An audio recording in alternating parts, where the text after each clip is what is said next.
yeah, if you're joining us live, give us a comment, give us a like, just let us know at least that you can hear us.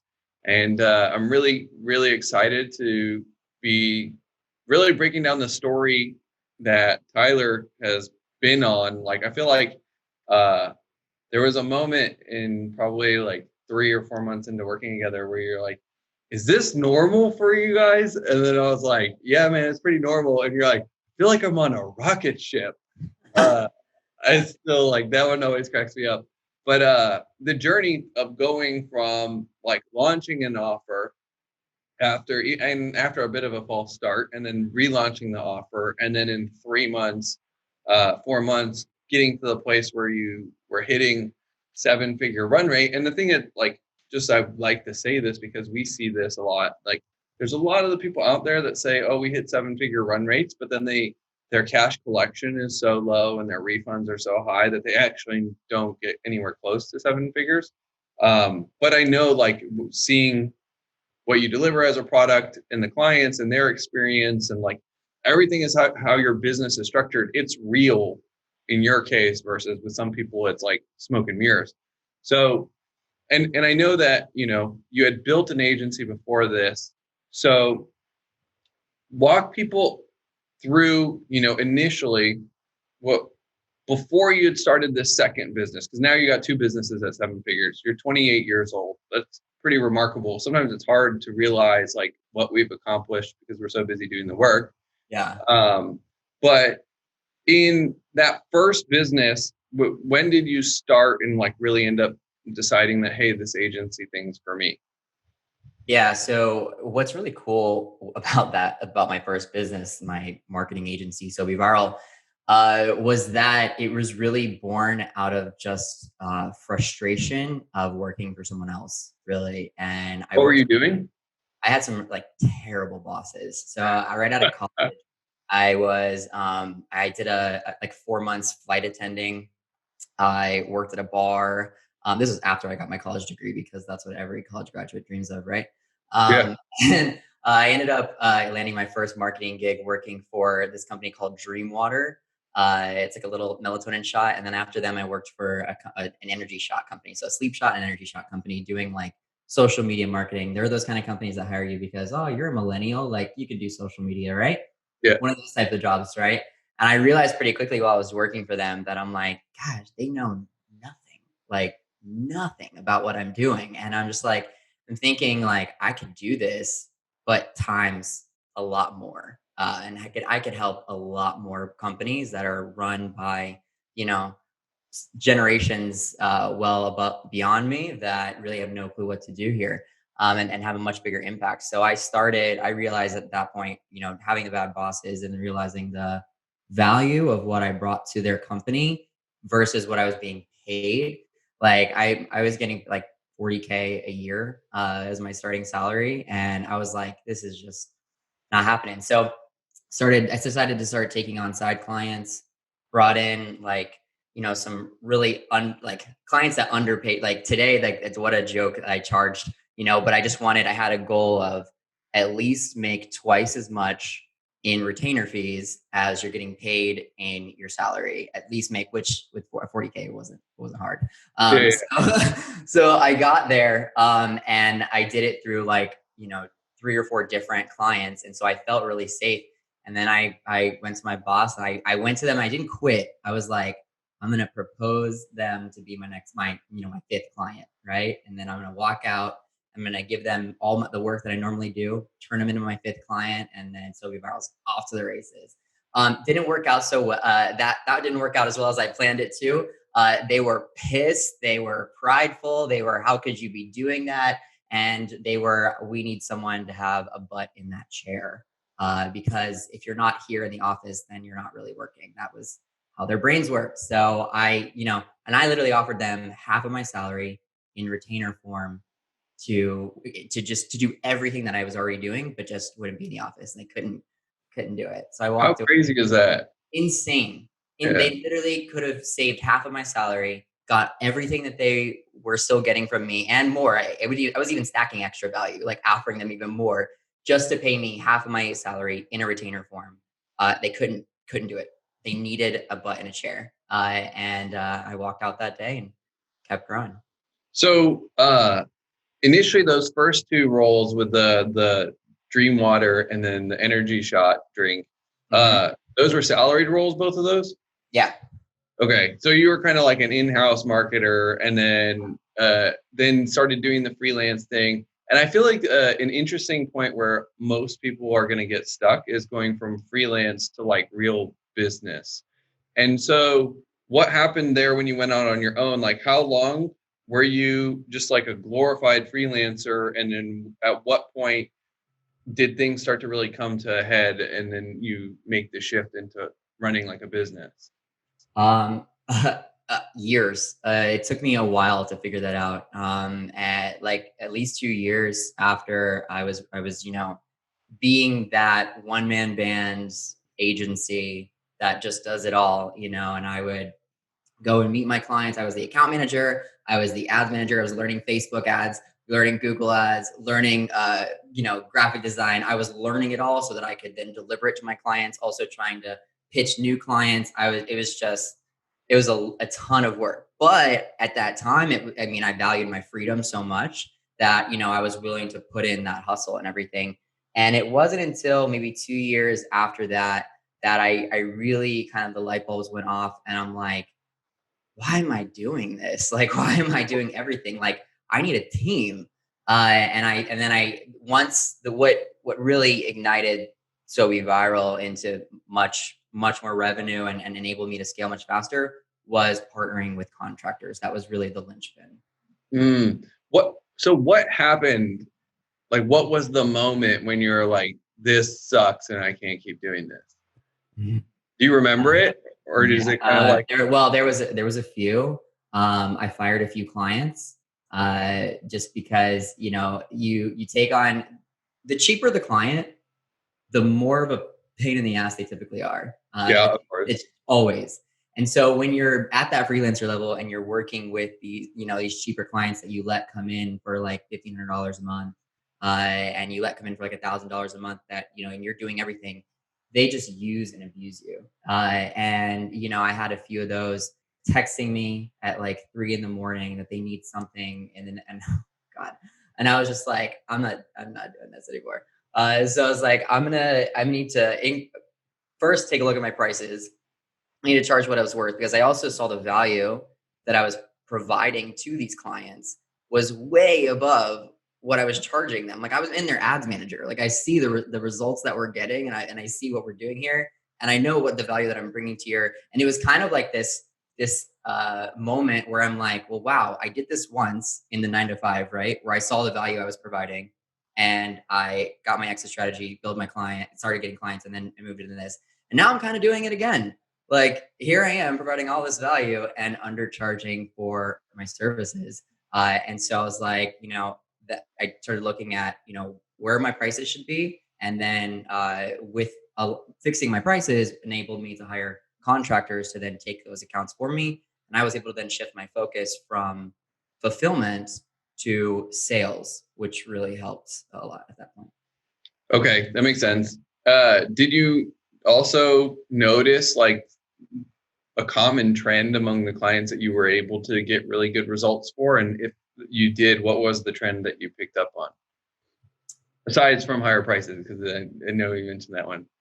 Yeah, yeah, no. The clients that we were able to get really good results for, um, there's a lot of personality involved. Honestly, like I talk to the DFY agency members about this all the time.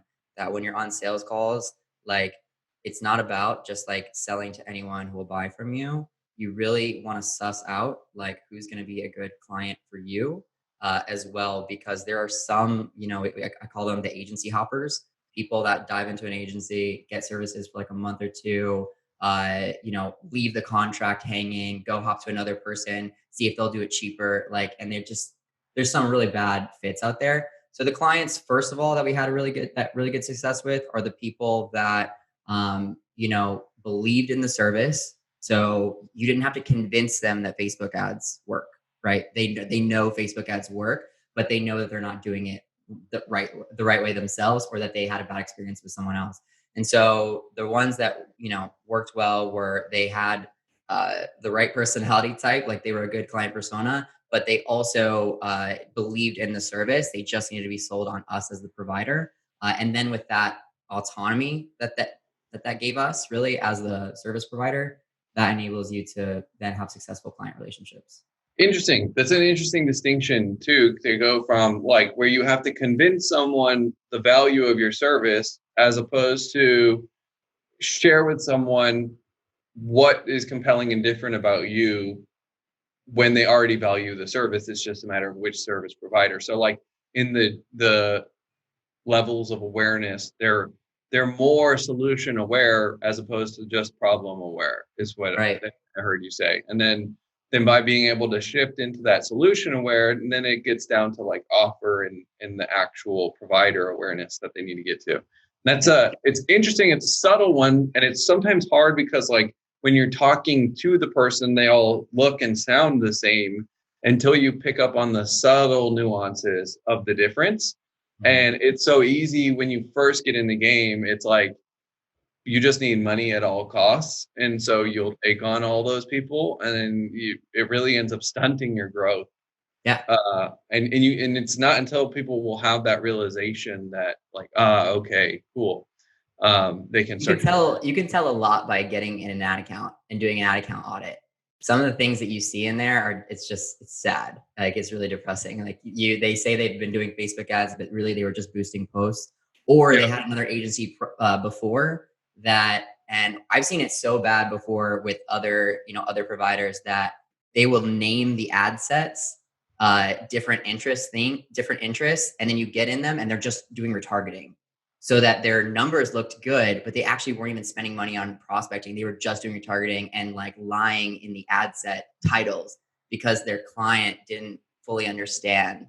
So That's there's so insane. much it's shady, right? So there's so much mistrust in the industry, right? And so where you have those best clients are the people who understand the value that the service itself can be for their business, and just they're looking for the right fit, the right provider that's going to be able to really get the results that they're after. Yep, yep, that makes sense.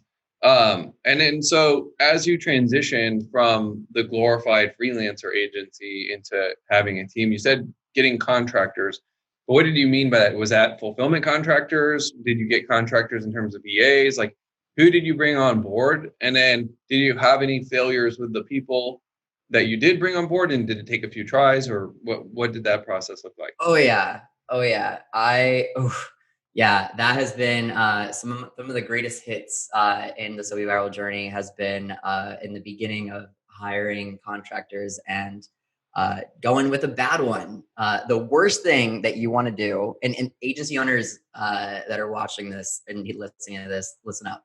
One of the worst things that you can do is focus solely on lead gen, get an awesome lead, close them, and then scramble to find someone to actually fulfill on what you've promised in that sales process. That is a nightmare scenario, and it will come back to haunt you because what will happen then is you'll scramble, and you can find contractors everywhere. You can find them in Facebook groups, you can find them online all the time.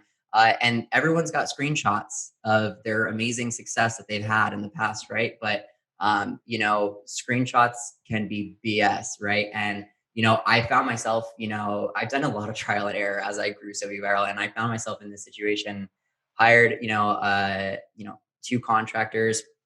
They got in the account and they just ran it into the ground within 60 days, and it was just like a complete dumpster fire. And at that time, in that specific situation, they weren't also doing account management. Like they were contracting just for the ads management. So I am the face. I am Oh taking the man. responsibility. I have to explain everything. They get their fee and get to walk with no, you know what I mean? So it was just like totally learned that lesson the hard way, right? And so you always want, and I teach my DFY agency program members this. The first step is finding your team, finding good contractors that can produce, that can fulfill at high levels, that can give you case studies, right? Because like if you get a team, you get case studies. Now you have more authority even in your sales process, And if they can fulfill at high levels, you have that confidence in the sales process, and you won't have to worry about getting burned when they actually start. So, don't scramble to find your contractors after you have the lead. Like, have them in place, then really go in on your lead gen. It's a huge part of the process. Makes sense. Um, so once you put the contractors in place, you started focusing on sales. What was sort of the before and after there? What happened? Yeah. So once I was able to take, my day-to-day time out of ads manager, it freed me up to do so much. It freed me up to, work on my pricing, my offers, services that I wanted to offer, getting more case studies, partnering with more contractors, like the operations, really, building out the business, right? Because at that stage, you're going from a one-man band to an actual business. There's so many things that are in place. And then I think the biggest transformational thing that happened at this point was building out SOPs. So building out standard operating procedures, because up to this point, you're just flying by your seat. You're doing everything as it comes in, and there's no process for anything. And so as you start seeing these repetitive tasks, start documenting how it's done so that you can then hand them to contractors and have them take that process on. And that's what enabled it to grow a lot faster. But that's really what was happening in that phase. So what was the thing that helped you become a good operator? Because interestingly, like I have to give you kudos, like there's no way that we could have scaled as fast as we did if you weren't a good operator. You really are a great operator, especially compared to a lot of the people that we see behind the scenes. So like what was one or two of the kind of main tools, or maybe it's a book, maybe it's just a something that you had learned, an idea, but like what are those things that you feel like make you particularly good at operating? So I think adaptability, right? So not really, growing a business and growing it really quickly, you have to constantly be okay with not knowing what's coming next, not knowing how to solve the next problem, but knowing that someone else does, being able to be resourceful, find that person that does, and then trust them with the answer, right? Like I've worked with many agency owners that have, they're starting out brand new, they don't know what they're talking about, but they're sure of their answer, and that I think that that mental block stops a lot of people from growth. Maybe it's pride, maybe whatever, but just getting stepping out of your own process or in your own way, I guess, and letting your team, which we already talked about, is so critical, because with the team, I always brought in contractors that were smarter than me and better than me at the thing that I brought them in for. If I'm bringing in a Facebook ads guy, he better be 4 times as good as Facebook ads than me. Then it instantly doubles my business up. Same thing with every person I've ever brought onto my team. They're smarter than me or better than me at something that I'm bringing them in for. And what that does is it collectively levels the business up. We all learn from that person about their strengths, then we all grow. So I've never brought in someone and then worked overtime to teach them how to do something. Uh, it's been the other way around in most cases, and I think that has really made a big difference.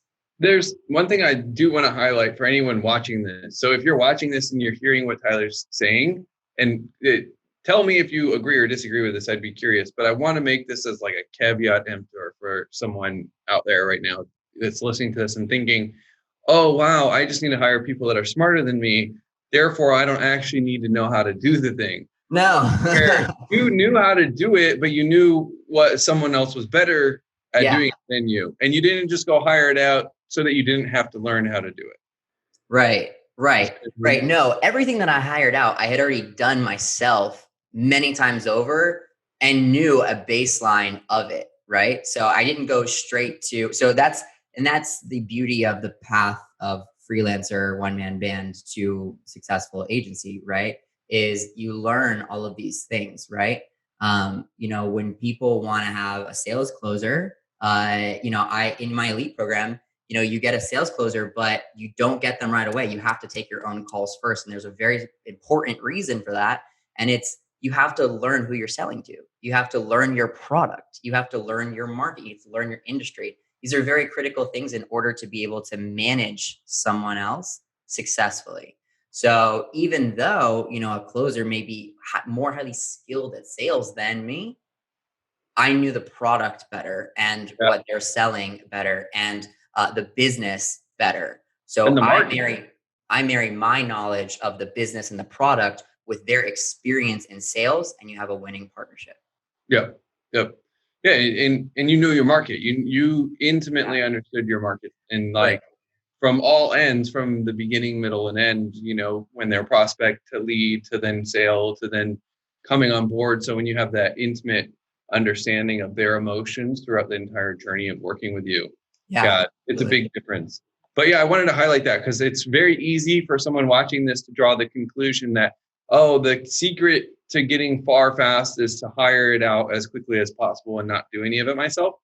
And if you do that, you'll literally crash and burn. And that's like, those are really bad operators. Almost every time we deal with them and they try and come to us being like, hey, we want to do this, we, for the most part, will turn them down because it's just like, you don't understand, you don't have the grip on your business that you need to in order to have the control. That's so true. And it honestly, what that boils down to is just there's no easy way out. Yeah. Success isn't easy. Success is not something that you just wake up one day and purchase from somebody. You don't buy success. If you want your business to be successful, you have to get in the mud, learn the processes that you can have. In the Done for Agency program, we install these 3 awesome systems that crank out leads, give them the contractors, and give them really great sales training and a closer. But even with those amazing pillars in place, if you're not a great operator, like you're saying, if you're not going to take the time to really understand your business and get in the mud and manage the processes, they don't manage themselves. You have to be the CEO, right? You're either going to be the everything, or you're going to be the boss. But the boss isn't sleeping all day. Like, the boss is managing the systems, knows the process like the back of their hand, and that's what makes a successful agency or a successful business in general. Yep. That makes sense. Um, Cool. And then, so once you started to get the contractors in place, you started to focus on sales. Then, like, where were you? What was the revenue level that you tapped out at as the freelancer? Then, what was the revenue level you tapped out at? When it came time to start to get these contractors in place. Mm, wouldn't that be the same level? The level Uh, I capped out at and needed to bring in contractors is the same level, right? yeah. So what I'm asking is, when you tapped out at freelancer, and then to like fulfillment's only going to get you so far, right? So when you bring in the contractors on fulfillment, where did they like? What was that next ceiling that you hit? Does that make sense? So yeah, so my own capacity, like doing everything myself, was about $30,000 a month. Is where I capped out of. Like, I couldn't take on any more clients because I was totally capped out. Bringing in contractors allowed me to scale more than twice that, because they were taking on the clients at that point. So it immediately doubled my capacity as a business owner. And I mean, that wasn't just the ceiling, the doubling. It could have gone a lot more. Did go a lot more, but that's just where it went in a shorter period of time. But you can always continue to hire contractors. That's another thing. When you hire your contractors, you have to make sure that they have capacity, because oftentimes contractors, I mean, all contractors have their own capacity, right? So if you're hiring specifically for that, then that's something that you really have to dig down in the contractor hiring process, is make sure that they have uh, the hours, and can manage the accounts. Because I've run into that problem too. I've hired a contractor that didn't have much capacity, and that was frustrating. Yeah, yeah. You feel like you finally got your relief, only to find out. That we Uh, need another one. Yeah. so then, from that point, you've kind of figured this out, and then you decided, hey, let me start to help other people do the same thing that I've more or less gone through, from being a guy working at a 9 to 5 to being a freelancer, then to having basically a 7-figure business. that's specializing in ad agency world. And then you said, okay, let's take this and teach this. And then this is where things really got fun, because you went from the 0 to about $1 million a year in terms of your run rate inside of 3 to 4 months. What happened there? Like how did that happen? What's your perspective on it?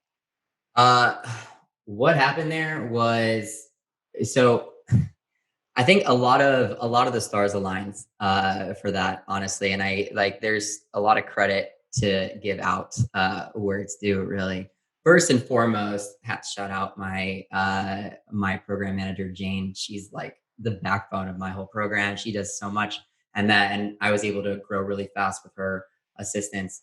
But beyond that, I like you said, you mentioned earlier, I knew my product really well, so I had lived for the last 4 years prior to starting this program, uh, the experience of my clients, like myself, lived it. I knew the words they spoke. I knew the terms that they used. I knew the problems that they faced. I knew the questions that they had, and all the struggles. I knew it all. So when I talk to my members, one of the big thing I always drill down is know your niche. Know your niche. For this program, the niche is agencies and helping agencies. And I lived that experience fully. So in my marketing, it spoke really well to my audience.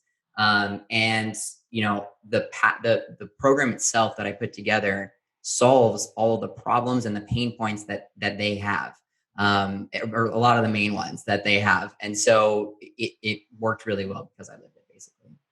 Makes sense.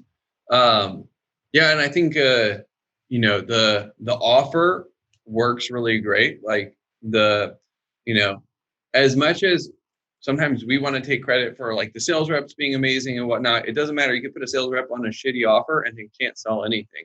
Yeah. So a big component of when something works like this, it's because we got the right offer, you got the right message, your audience, and you're able to line up all of those things. And that's, I mean, definitely in my experience, seeing what it was, it's like the right offer just flies and it sells like hotcakes. Whereas when someone's off, like slightly off with their message market alignment, there's so much more work to get the close. And it's really interesting to see that difference. And I think that like the way you had designed and drilled down your offer, a lot of it comes from knowing your audience, but a lot of it comes from hiring people smarter than you. And that combination kind of really, I think, set the stage for it to go so fast. Yeah. I mean, I honestly, people ask me like, "Oh, how did you put together the program, or like how did it come to be and everything?" And I literally I actually, and no one really knows this, I had a failed course that came out before this program. Learned so much from it. And it's really cool because it kind of goes along with what we're talking about, which I learned the hard way and got into it, got involved, what failure feels like, and what mistakes not to make. I tried to drop a Facebook ads course unsuccessfully like 2 years ago, and it just totally flopped. And I learned so much from it. I learned a lot. And after that experience, I was like, why don't you focus on what you do know? I was like, oh, duh. I just had like this like aha moment. I was like, oh, you do know agencies. Like, why are you trying to do Facebook ads? So I had this revelation, and then I sat down. And I said, what would I have needed 5 years ago? What program would have allowed me to rapidly grow, and all the things that I needed? And that's how I, literally built the 3 pillars in the program, and the services that we offer, basically. Makes sense. And then so as you're scaling and you're scaling so fast, like Mhm. just for anyone watching, so you understand context and history, um, what was it? It was March, February of 2019 that we started working together, It was right? February, yeah. I'm And like at the very end, so it was starting in March, but yeah. yeah, it was like February 22nd, I think, is if I actually remember the right day, but something like that. And then so we started working together in February. By that point, you well, you had hired a sales agency, or what someone proclaimed was a sales agency. I think that's being a little generous with what they were doing. But you had hired someone to help you with the sales, at least Yeah. one, Yeah. right? Um, and that didn't fully work. You had sold, how much of the offer had you sold beforehand? Mm, I think we were at like maybe we were at like 30K months at that stage. This I don't think so. I think if I remember, you did 15 grand in December or something like that, and then that was then, but like February, I think itself was 30K. you did 30. Yeah. Okay, and then so then we got the sales reps on, and then now here we are. But the close rate, but the close rate was just abysmal. At that time, I would kill to have leads that cost what we had a pipeline that was just for the pipeline that we had, that revenue was just like horrible. So 30,000. yeah, yeah. Who was doing the sales at that time? Is that you? So I'd hired someone directly to take the sales calls, and then I unsuccessfully hired a few different people for the program to try and, you know, I went kind of against what I said earlier, which was hire someone and I tried to like train them on how to do the sales calls because I had been doing the sales calls before. Again, I had experience in this. I knew what to expect, so I get to kind of coach them on that. But at the end of the day, I'm not a sales coach, right? Like that. Like I'm really great at building agencies. I'm not the best at coaching salespeople. So I found myself trying to do something that I really wasn't equipped to do, and it didn't work well. But the offer was good. The pipeline was there. The other pieces were all there, but we were just at this sales bottleneck, really. Yep. And then so from there to fast forward now to give the listeners context, basically, in June, what was it? It was three what 365 or something like that. Mm, More. no, uh, you talking about last month? yeah, last month, No, it was just over three. just Just over over three. three, and Okay, we're pacing for just about four this month. so pretty much between like a $4 to $5 million run rate right now, Yeah, yeah. which is insane. I mean, like in the course of a year to a little over a year and 3 months to go Mhm. that, like at that scale, people, for the average person, they think like that's not even possible, and then, but this really is what happens when you get the right sales reps on the right offer with the right systems to scale. Like Mhm. everything can just go at such this warp speed. And I mean, granted, you paid all your dues and you learned a lot of stuff the hard way up front. So this is really like, when you see someone do it this fast, it's because it's an amalgamation of all the previous experiences combined as well. Um, I think but another like a little indicator that's really cool. It just feels really cool. It happens on almost every closer that I bring on to the program. They end up wanting to do the program and they start doing the program themselves because they end up loving the product so much that they end up starting their own agencies as well, which I think is just it's so cool because it just shows the success of the product and the faith and trust that they have in it themselves because I've brought on closers that have worked in other that have left other offers because they just really didn't believe in the offer and they couldn't sell it because they didn't like the experience. But mine, it's the complete opposite. They all are starting their own the main sales guys are all starting their own agencies, which is really cool. yeah. Yeah. And I think that also goes down to like when you get the offer right, you can say the offer in front of people and then it's like, okay, I got to talk to you about that. Like, Yeah. yeah, if you get a good offer, people will be like, I need to talk to you about Yeah. that. And Yeah. so that's what's happening in that. That's really cool. So what have been like in the second go round where oftentimes it's easy to not learn as much from success Mhm. because for the most part it's been a lot easier than the initial like false starts or like ceilings that you hit and whatnot. But if you were to really like unpack the the major ahas from this go round? Like, what have been the big takeaways or the things that you felt like you really leveled up as an operator? Um, it's definitely about bringing in the right people. I mean, I said that in the beginning, but it's still about that. Even from a $30,000 company to a 4 million, $5 million run rate, it's still about bringing in the right people for the job, and it's really because there are so many programs out there, and there are so many offers, and that people are just like almost numb to so many different offers in the same space, that you really have to do something to stand out and really show your clients that you care and that you're really truly invested in their success, right?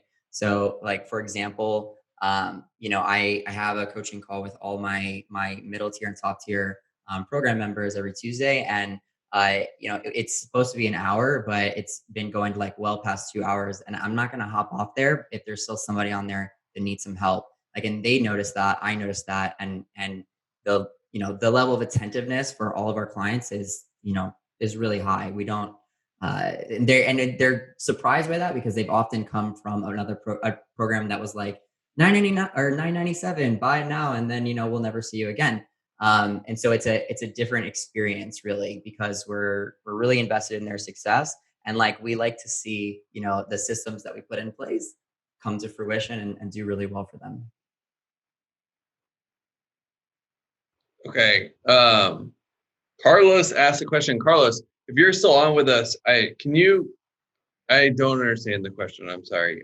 It says how to apply our own marketing for grow the agency. Uh, Like, how do Please, you do the marketing for your own agency? I don't know. So Carlos, you could clarify your question. That would be super helpful. And then that way we can make sure to answer it for you. Um, I think the overall, and like there's a lot of stuff that I kind of kid with you about, but like we haven't tapped into certain media channels yet. We haven't done any sort of back end offer structures really. Like you're just now starting to formulate it. And there's a whole set of other things that we can do in terms of like geometric expansions on it. Yeah.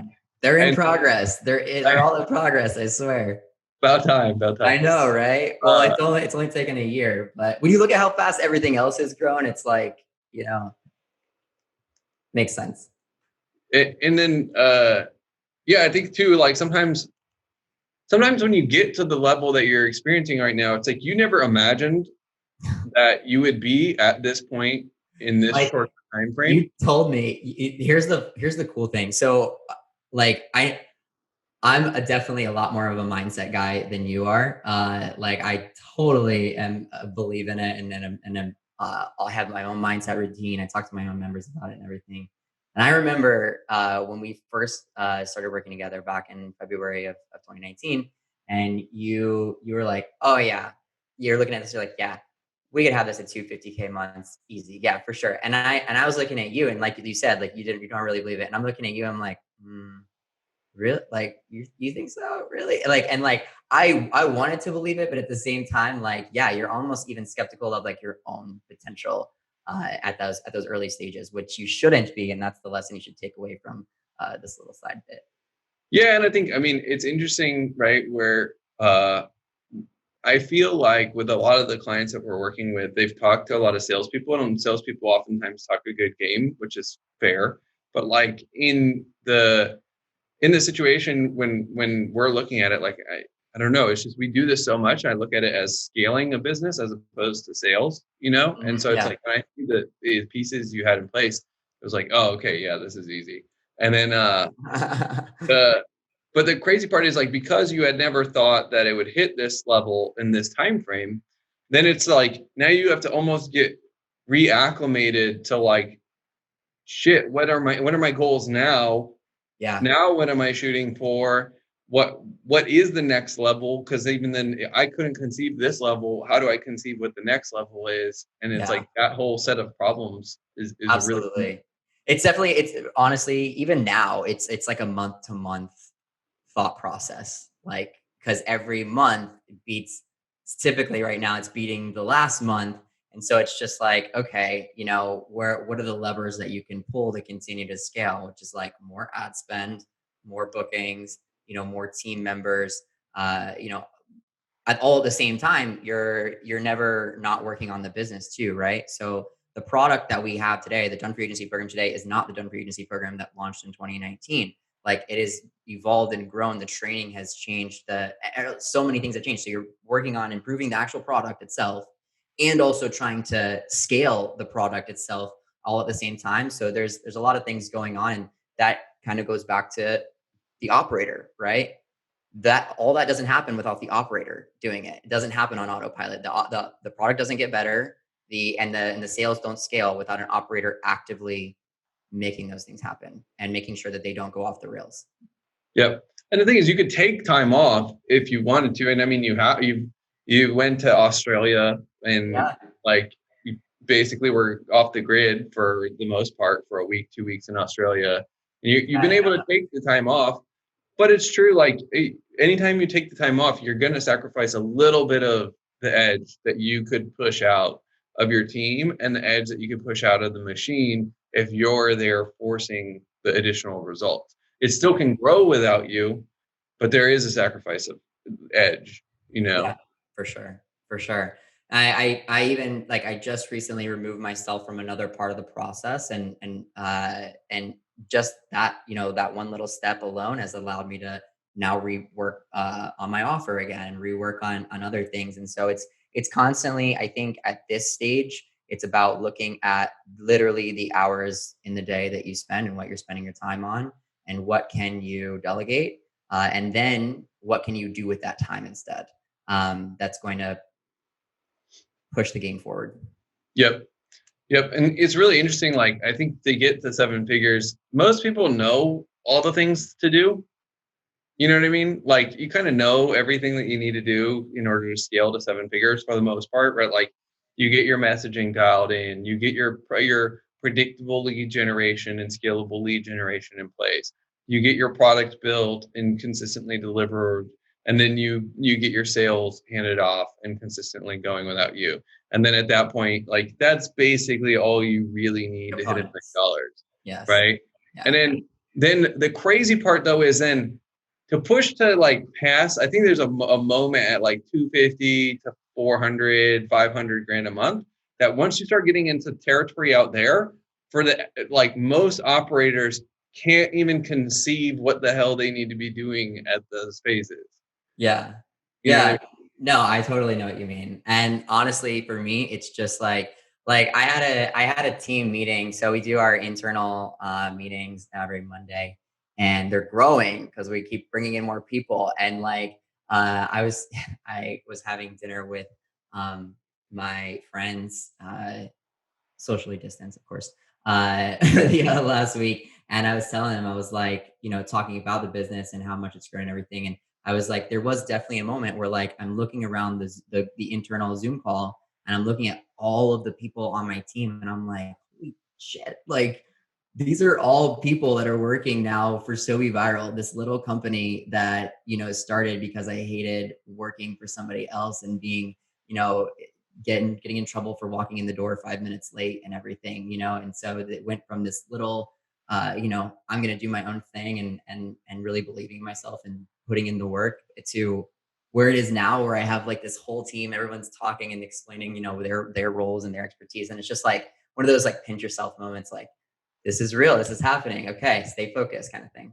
Yeah, that's really cool. It's a really wild feeling too, because then you know when you especially consider like all these people are paying their rent, they're feeding their kids, they're like all the things that are happening as a result of the Yeah. ecosystem that's growing. It's really pretty mind-boggling to see. And Like, I'm like the youngest by like 10 years on the call, which is the funniest part. we had a moment recently where it was like I came in back from when we took off with Mia, and it was like, who's so and so? They're like, oh yeah, we hired her. She's new in the department. I'm like, oh, that's cool. I had no Oh, idea. great. Yeah. It was pretty weird, but and that's a new one for me. I haven't ever experienced that one. But it's wild. And I guess for you, I think one thing that I would like to go in on before we wrap up is there's something unique about your culture for sure. I think that, like we have a belief that the fish rots from its head, right? So that the leader determines if it's going to succeed or fail. The leader determines the culture. The like everything culturally, principally, and value wise about the organization emanates from that fingerprint or thumbprint of the founder. So what are you doing consciously and sometimes maybe even unconsciously? What are you doing to engineer that culture? What values are you establishing across the team? How are you uniting them? And how are you developing that vibe? Yeah. So, well, it starts at the hiring process, right? So there's a natural culture fit to start with, right? So I believe that you can't just bring in anybody and then make them a culture fit through Yep. the vibes or through training. Like they're either a culture fit from day one or they're not. Then after you get past that and they're in, then they can become an even better culture fit than they already were from day one. They need to be kind of a culture fit from day one.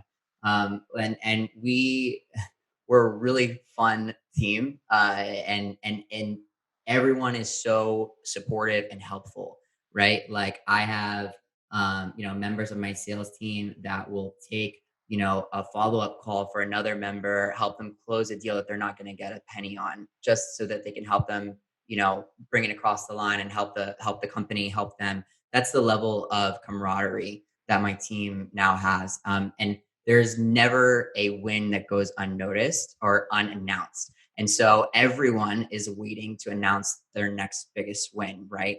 So, whether it's, on the operations side where our wins are our client wins, those are the ones that I get to announce, that I get my positive vibes from. Is I'll let the whole team know, hey, our client just did 45K in 45 days for their agency and they didn't spend a penny on Facebook ads. And then like the whole team will, go crazy because their success it really, energizes us. And those are the wins that I get to put in. Jane, our elite success manager, she gets to put in wins that, she hears directly from our elite clients, because she often hears them before I do. So she gets to share those with the team. And then obviously the sales, all of their wins that when they close deals, they share those. And so everyone is just waiting really for that next win to share with the team. And then it's just like a meme fest or GIF fest. GIF? Yeah. It's like a GIF fest. And like everyone has like a million GIFs ready to go for when a deal is closed or a client has success or whatever. And so there's just tons of positive energy and reinforcement and camaraderie. And if you're new and you come in, it's the first thing that new people to my team tell me. And they're like, holy crap, like your team is amazing. Everyone is so supportive. Like I just got a call from so-and-so to help me make sure I nail this, to make sure that it works. They took time out of their day to help me. I'm like, yeah, that's the team you're on. So it builds upon itself kind of. Yeah, it's interesting too, right? Because like when you design that, a lot of the times, like when someone's talking to us and they haven't worked with us before, they have questions about like, well, how do I know that the closer is going to stick with me? And it's like, well, you don't, right? That's literally why Right. you have to engineer a culture, because you have to make it to where like, where else can they meet these needs? Mm, And I yeah. think that's something that you've done really well. And I'm happy that you shared the idea of like a win never goes unnoticed. Well, the amount of positive reinforcement in that like positive feedback loop, then you get addicted to sharing your wins, the Yes. dopamine effect of sharing the wins, the laughter and kind of the joy of everybody putting their funny gifts in as well. Like Yes. that's real and that's really powerful. And then it makes people addicted to performing in their role. Right. And so like they get obsessed with their performance and that's all they're thinking about is performing and looking at other people performing. And it just rubs off in this like really contagious way. And like even our team, like, because we'll see the gifts and we'll see some of the stuff and like our team's noticing it and saying like, dang, Tyler's channel's popping off. Like, Yeah. and On like 11 p.m. on a Sunday when like, no one's required to put, at that time you're totally, whatever, but like Sunday night close, and everyone's going crazy. Like it's a really cool thing. And I think you're right. There's a level of like endorphins literally that get released when you have all of your team also cheering you on, and having that positive feedback loop that it does becomes winning becomes addictive. Yep. That's cool. So if someone wants to learn more about Done For You agency, or going about, getting something where they take themselves from, if maybe they have an agency and they want to figure out how to scale it better, or if they're in a situation where they are maybe like you, where you're at the 9 to 5 and your boss is nagging you for coming in 5 minutes late and they think an agency might be a good route. Where can they find you? Where can they check out more about the program and how it all works? For sure. So sobeviral.com, SOBEVIRAL.com/application. On that page, you'll have a whole explainer video where I go through, exactly how the program works, the core pillars. We build your team for you. We give you expert level contractors that give you case studies from day one, so that you're not, that beginner that once you get their first client, you have a team of pros ready to go with case studies.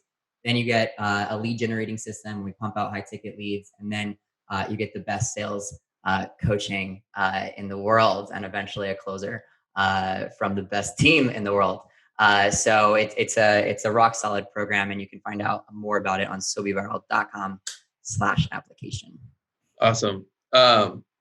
Well, this has been fun. Thanks for taking the time out. And I hope, if you guys, just so you know, if you're watching this, you're catching the replay, if you had any questions, or if there's anything you want to ask it in the comments. We'll come back and make sure you get it all answered.